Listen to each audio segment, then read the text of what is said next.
Epilepsy has attracted attention and been a source of controversy throughout the ages. Let's look back at the history of this condition. 1% of the world's population has epilepsy, a condition of spontaneously recurrent seizures. A seizure is a sudden excessive discharge of nervous system electrical activity that usually causes unexpected changes in behavior, motor function, sensation, or consciousness. Epilepsy is not a new affliction. In fact, the esteemed Greek physician Hippocrates wrote the first book on epilepsy in the year 400 BC. Hippocrates refuted the idea that epilepsy was a curse or a sign from the gods. In 70 AD, epilepsy even made a debut in the Bible. In the Gospel according to Mark, Jesus Christ casts out a devil from a boy with seizures. Years later, in 1494, 2 Dominican friars wrote a handbook on witch hunting, which identified seizures as a characteristic of witches. The persecution that followed resulted in over 200,000 deaths. Epilepsy continued to be a condition of confusion and controversy when, in the mid-1800s, 3 English neurologists ushered in the modern era of epilepsy.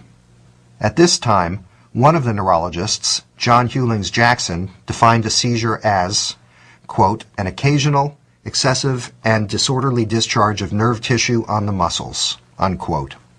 From Jackson and others, epilepsy was declared to come from the brain. Several years later, in 1904, the American William Spratling coined the term epileptologist, a doctor who specializes in epilepsy. In 1912, the first seizure medication, phenobarbital, was created as a sedative, but it soon was found useful for seizures, and it is still used today. 8 years later, the ketogenic diet was devised. This meal plan is high in fat and proteins. It is meant to simulate the effects of fasting, a state that can decrease seizures. In 1929, the German psychiatrist Hans Berger invented the electroencephalogram, or EEG, recording method. This made it possible to record the brain's electrical currents without opening the skull. In the next 30 years, a host of new epilepsy medications were introduced to treat and prevent the range of seizures.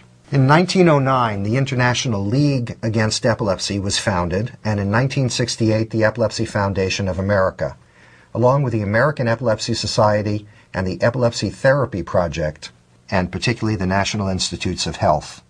These are now the main organizations dedicated to fighting epilepsy. Even in the 20th century, some states had laws forbidding people with epilepsy to marry or have children. Luckily, this practice was ended with the Americans with Disabilities Act of 1990.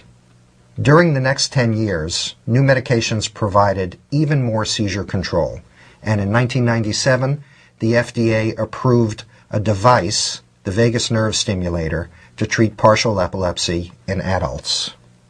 It's clear that people with epilepsy have come a long way toward healing, and society has come a long way toward understanding. Want to learn more? Check out other videos and sources on this site for more information.